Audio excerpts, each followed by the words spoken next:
Bismillahirrahmanirrahim. Alhamdulillahirrahmanirrahim. Ngayon magpo-program ako ng Lexus 1998. Model 1998. Ayan. Balik muna natin. Escape. Ito yung hotel. Bagong labas to ng exit. Yes. Ngayon, dito tayo sa programmer. Accept.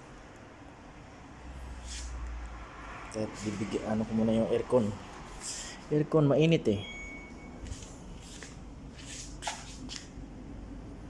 Dito tayo sa EEPROM. Chip right.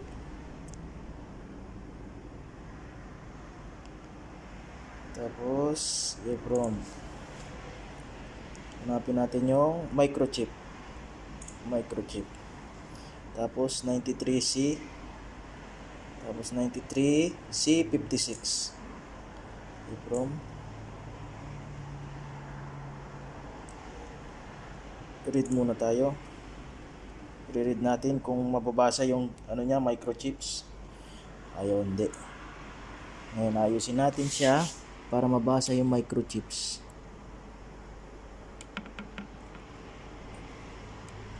Hindi masyadong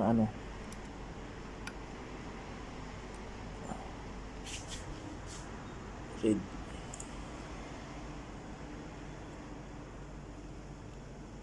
Yun. Na-read na. Save file. Si-save natin. May dati ng nakasave. From Poybin. Ngayon, kill. Save. Okay. Tapos i-write natin. Dito tayo sa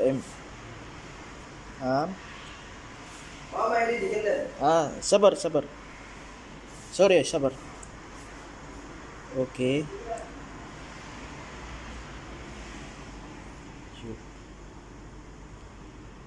Reading chip writing successfully. Okay.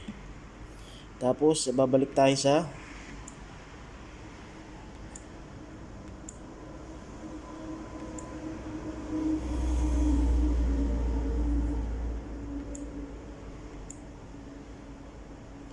dito tayo, right key, dump.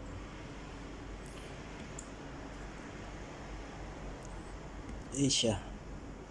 Hanapin natin Lexus. Tapos ES300. Ito, 93C.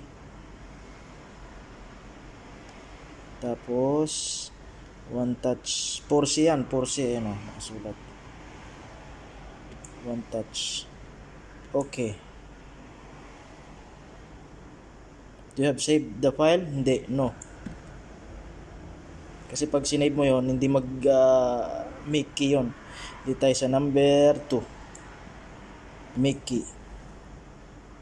Ito yung niya, chips niya.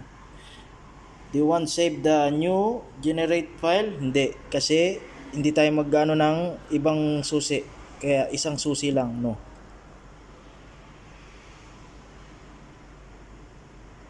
Okay, the operation is complete. The key is reuse.